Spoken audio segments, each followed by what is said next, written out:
All right, let's get into it. I don't even know if I'm certain yet on these trades for my team especially, but the People Squad decided to make 3 this week, leaves us 25k in the bank and 12 trades remaining. So in a pretty good position, right? We decided to bring in Ezra Mam, a very interesting one, very interesting selection there. I think it's a good one. We needed a little bit of wing fullback cover or another gun, I think. We've got, Hines who could play in the half position, for example. I just thought over the last bunch of weeks, we've been missing that one player. We were playing Kohler there. And there was some talk about bringing McInnes in. We're actually about 6k short of that one. So we decided to go for Garrick instead. And I think that's a solid option. Obviously not playing in round 17, which is a bit of an issue.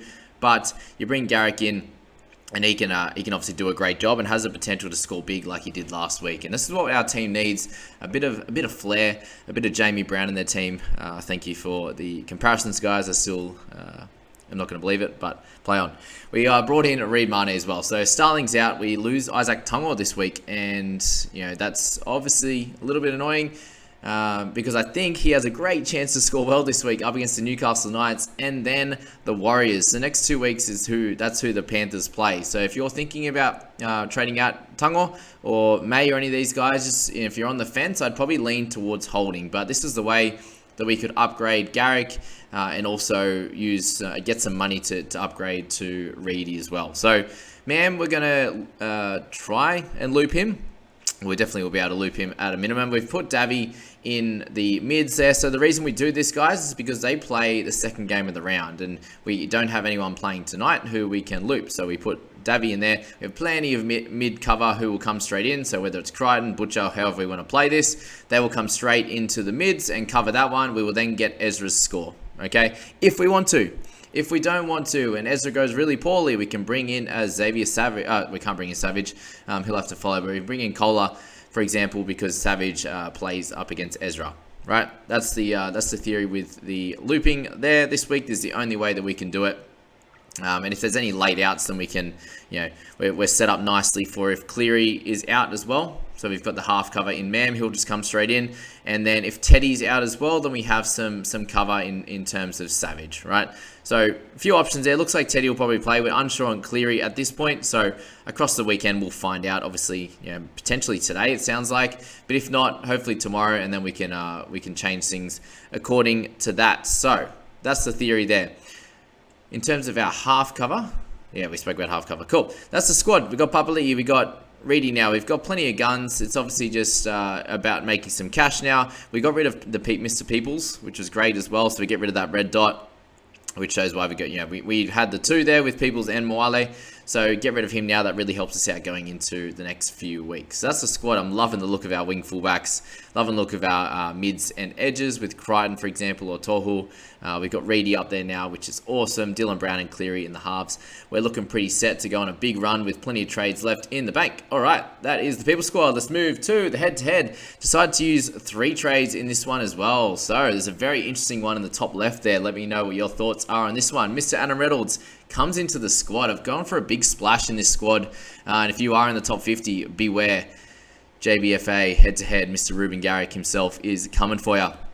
Reynolds comes in. It's a very, very interesting one this week. I've decided to move on from Nat Butcher. I just had the extra, I think I have the extra ability with the extra trades. Obviously, I've used 3 this week. Leaves us with 12 to be able to make a bit of a splash and try and get some, mid-50s, the old 70 score that Reynolds can give us. We obviously get him at his peak price, which is the main worry. But his lowest score of the year is like 47. So we're not too worried about him kind of stuffing us around, and we have him for the rest of the year. If his injury is right and he's good to go, the Broncos are going to continue to be on a bit of a tear with guys like Carrigan and Cobbo really dominating for him. I think Reynolds is going to have a great time of things and really help us out.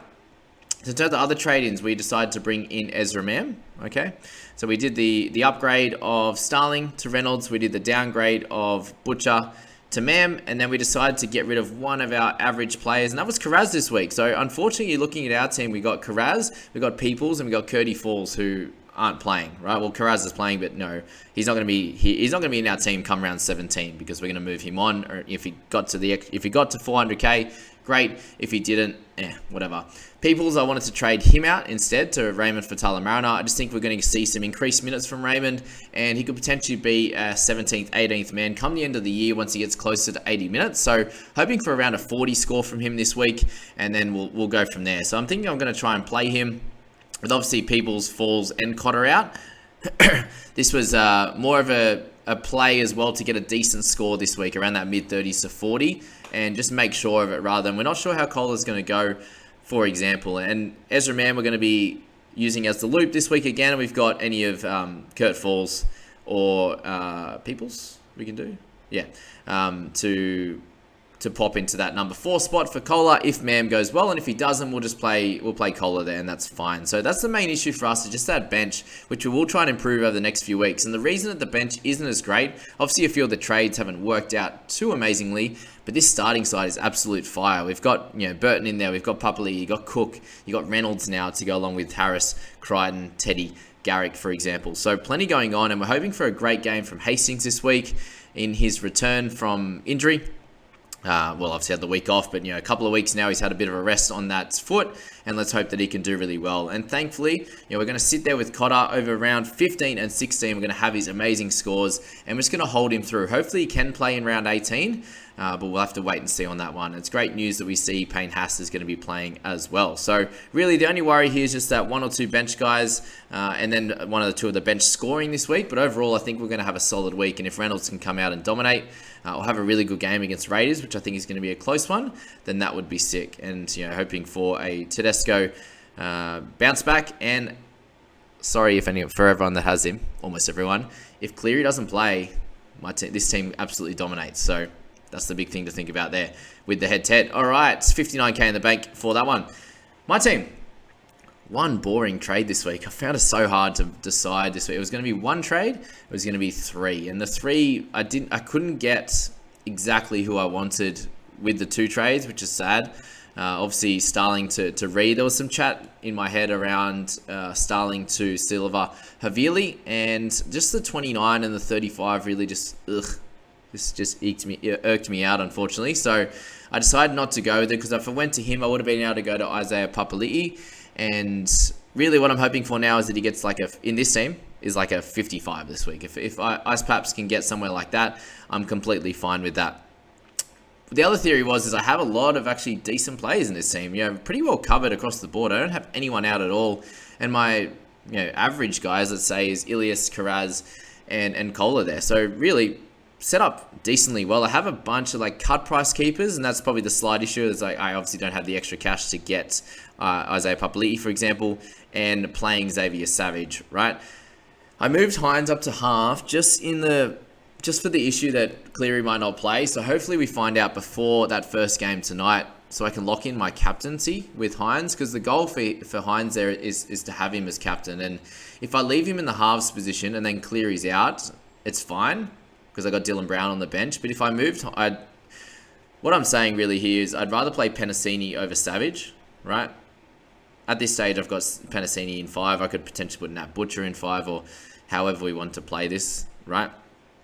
But yeah, what I'm trying to get at is if I moved Hines back to wing fullback, then I could have Savage out. But if I've got Hines as captain, I've got Brown and Cleary in here, I would then have to play Ilias as my cover for Cleary. So really what we're hoping for is that we find out tonight before game 1 as to who's going to be playing, and then we go from there. But if I make the 1 trade this week, guys, I do have 12 remaining, and then I can really push over the next bunch of weeks, and hopefully we get a couple of decent cash outs who we think are going to pop up for round 17, and I'm going to use that here because I haven't got anyone that's not playing at the moment.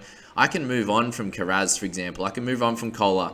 I can move on from Penasini and these types of, Nat Butchers and stuff. I can cash down and then upgrade to Ice Paps. That's kind of my theory at the moment. Thankfully, I don't have those cheapies. That's the only real good thing about this team at the moment, apart from how well we went last week. So we will need to make a lot of trades heading into round 17 to get enough playing, and then really build into round 18, 19, 20, because our team value isn't as high as obviously a lot of the top teams, which makes sense because we are not a top team. That's kind of the way I'm going to be playing it right now and heading into the next few weeks. So I hope you learn a lot from that strategy, and if your team's in a similar situation, I hope you can really benefit from that chat there. So good luck with your trades this week, guys. I hope you have a terrific long weekend, and we'll catch you through the weekend and on the other side. See you guys. Have a good one.